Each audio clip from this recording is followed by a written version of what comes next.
Welcome back to the Lunch Hour with Mr. Credit. And today, it's Thrive Thursday on ESPN Radio 1700. Welcome back to the Lunch Hour with Mr. Credit. This is Ron Greenwald hosting the show today, and I believe he's on the phone. Is that right? I'm going to do an introduction. This is a gentleman that I met about 3 years ago, and for some reason, we just, it's one of those people you just click with, and he's just a young, fabulous young man, hardworking, energetic, and I love his passion.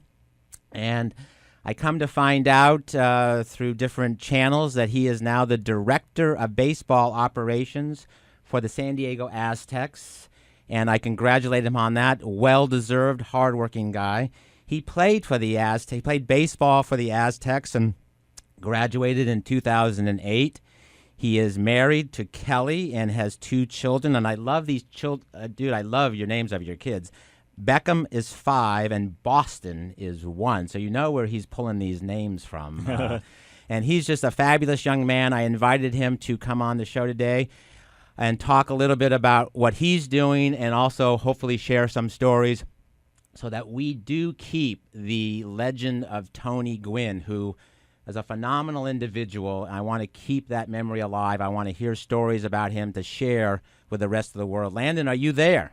I am here, Ron. Thank you for having me. I really appreciate you guys bringing me on. Oh, that's fantastic. This is Landon Burt, the Director of Baseball Operations for the San Diego Aztecs. Landon, tell us a little bit about when did this happen, and tell us what you're doing. Well, you kind of covered a lot of it, really, in the short span. Really played for Coach Gwynn. Actually, my first coach was Jim Dietz here. For my first 2 years, Coach Gwynn retired and from the San Diego Padres and came over and joined the staff here at San Diego State, the team, in 2002. So I really played for Coach Dietz for 2 years, but with Coach Gwynn for the 3 years I was here. He was, that first year, it was a volunteer assistant baseball coach and named head coach in waiting. So, playing for Coach and then obviously just kind of maintain that relationship throughout the years really transformed not only my relationship with him, but a lot of my relationship with a lot of people that he allowed me to share with and be a part of. So I'm very, very grateful and thankful. And I think really from my passion for baseball and kids and teaching the game, Coach Gwynn, as I call him, I think he saw that passion in me because he had the same one. And I love to teach and give back to the kids, because ultimately the kids that are going to keep moving forward in not only their professional careers and into the world once they graduate here in college, but in the game of baseball. If you could do something and give back, I think that's awesome. Well, that's fantastic, Landon, and I'm just thrilled to hear about this. So give me a Director of Baseball Operations. What is your role going to be up on the Mesa? Well, it's funny because this last year was it was really hard. Coach was pretty sick. So we all, everybody on the coaching staff, we wore like 15 different hats altogether. So, the Director of Baseball Operations, I really essentially come in. Yes, I have more of a playing background, but my role this year was to just really help out and assist in anything that they needed, from community service down all the way to before a game starts. And that entails a lot. Adding in recruits, just different stuff that we do here at the. Just trying to be that middleman to kind of get stuff done to where the coaches can really focus in on the coaching, and I can help them, not have to worry about the stuff off the field so much. But really what happened is I was on the field coaching, because that's, with Coach being out and taking his leave of absence, I essentially became an assistant coach, which was great too. So, and I was very thankful for Coach Gwynn, allowing me to step in and fill his shoes. And I think that was more of me just being an extension of him and what he tries to do. So this coming year, we're all kind of in this transition mode, obviously with Coach passing, which has been extremely, extremely hard. Especially, a lot of us have been so close to him and his family, and it's different. I'm actually over here at San Diego State right now, and I'm looking at some different signs with his name on them. It's different being here when he's not around, and not being able to call him and talk with him and hear his laugh and tell him stories about your kids or family or whatever it is. It's definitely going to be a different type of transition. Landon, I was at the memorial last Thursday at the park, and again, I didn't know him personally like you did. I can't even, and I still tear up. I just, every time I think about him, he was such an instrumental part of, because I have, 3 kids, and my oldest is almost 29, and he took it, and he did not know Tony personally, but he took it very hard because Tony, he's, as you know, a sports nut, and, lives and breathes baseball like a lot of people do here in San Diego. Right. And he said, "Dad, this is who I hang on. This was my guy." Yeah. And so we went to the memorial last week, and I'm so glad we did. And it's just, besides the baseball part, just every facet of his life and what he did for people, I just want to keep it going. And I would love you to, if you have a favorite story that we can laugh about, that would be great. Sure. Gosh, I'll try to think about one here. But and what's what you brought up too, Ron, is getting to know Coach pretty well over the last 13, 14 years or so.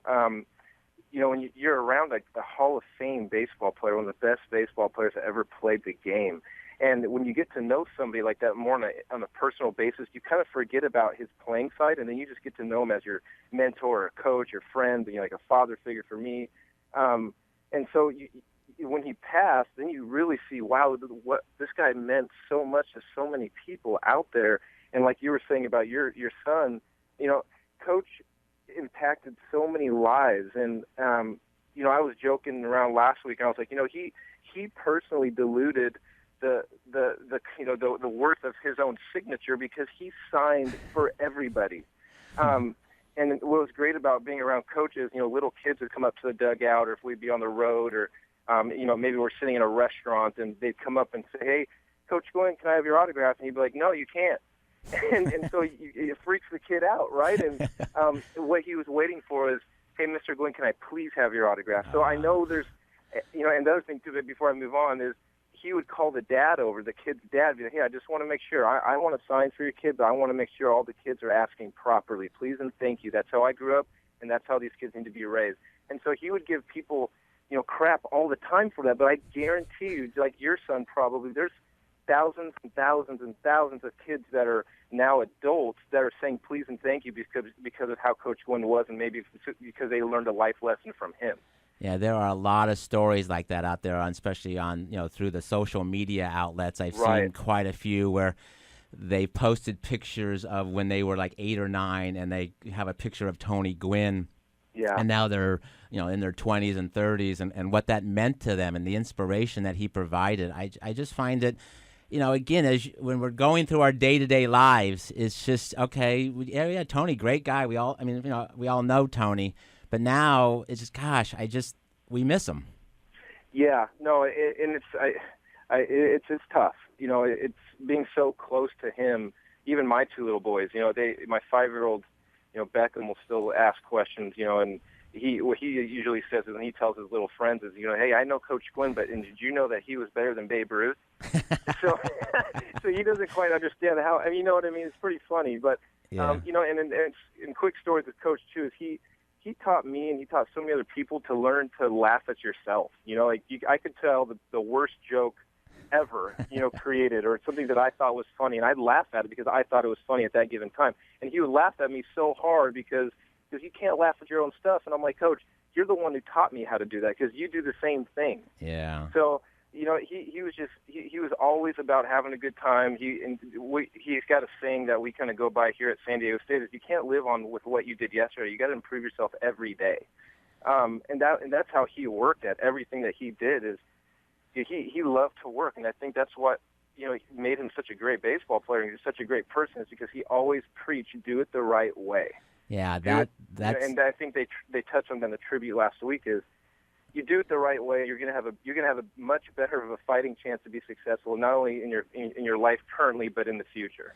And if that word wasn't said hard, that word had to be said 50 times at the memorial. Hard work, dedication, but doing it with a smile on your face and enjoying it. And they said, we think Tony enjoyed practice more than the game.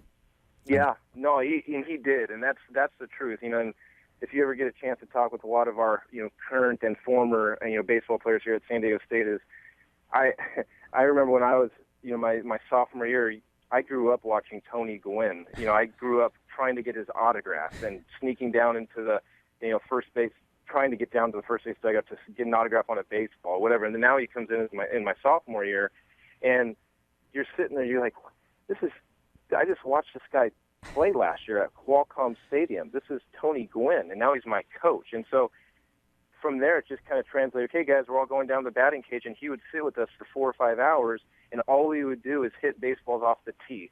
And he wanted to, for coach, what helped him out a lot in his career is he really tried to focus on the positives. Taking the exact same swing the correct way over and over and over. And that's how he approached life, is that why look at the negatives so much? That, even though he knew that we can learn from our failures, but he also wanted you to learn from your successes because he wanted you to feel good and feel that positiveness going, and he wanted you to continue what you were doing, in a positive and to be successful way. Yeah, I think the best, what happened, in Philadelphia with the Philadelphia Phillies, when Junior got up to pinch hit, and they had a 60. Now this is Philadelphia fans, get you right? They can be rough. And they did a 60-second ovation to Tony Gwynn Jr. in appreciation of Tony Gwynn. What more can you say? It's pretty special. Knowing Anthony and knowing him for a long time, that's a special thing. Not only respect for his dad, and they knew what Coach meant around the game of baseball, and they knew that this young man, number 19, as Anthony's wearing his dad's jersey this year, to just kind of just have his dad on his. He's wearing his dad on his sleeves. Right. He's had a different number, throughout his career. But this year he went with 19 because he knew how sick his dad was, and he just wanted to honor him. And for those fans to do that, that's incredible. It's pretty, like you said, is those fans can be pretty tough on people, and for them to realize that what was at stake at that moment was pretty special. Well, that's fantastic. And how are you doing? How's the family? Give me a little update on you and the family before we have to sign off for the commercial break. Yeah, everybody's doing great. My 5-year-old getting bigger. My Beckham he's 5, and in Boston just turned 2. So my wife's got a lot on her plate. Hanging out with those little guys, but she does an amazing job with them. And we try to bring them over here to the field as much as possible. And us just getting out of the baseball season about a month ago. We're able to spend some more time with the little guys a little bit throughout the summer, but you kind of get back on that trail of winning a national championship too. So family's huge because I'm nobody without my wife and kids. Oh, I know that back home my wife has it on lockdown, and I'm the one that comes in and disrupts everything that she sets in place because I'm gone so much.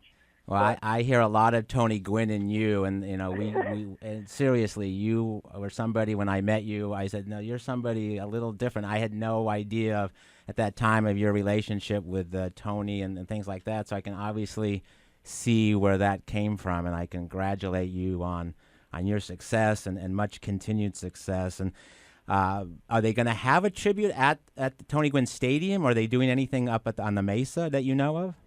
We obviously we had the private service 2 weekends ago for Coach right before the week. I guess it was the Thursday or the Saturday before the tribute at Petco. But I'm sure as we inch closer, they're going to be doing some pretty cool. They'll put together some pretty sweet plans that I'm sure we will kind of display as the school year starts here in August and into our incoming season coming in. Because Coach,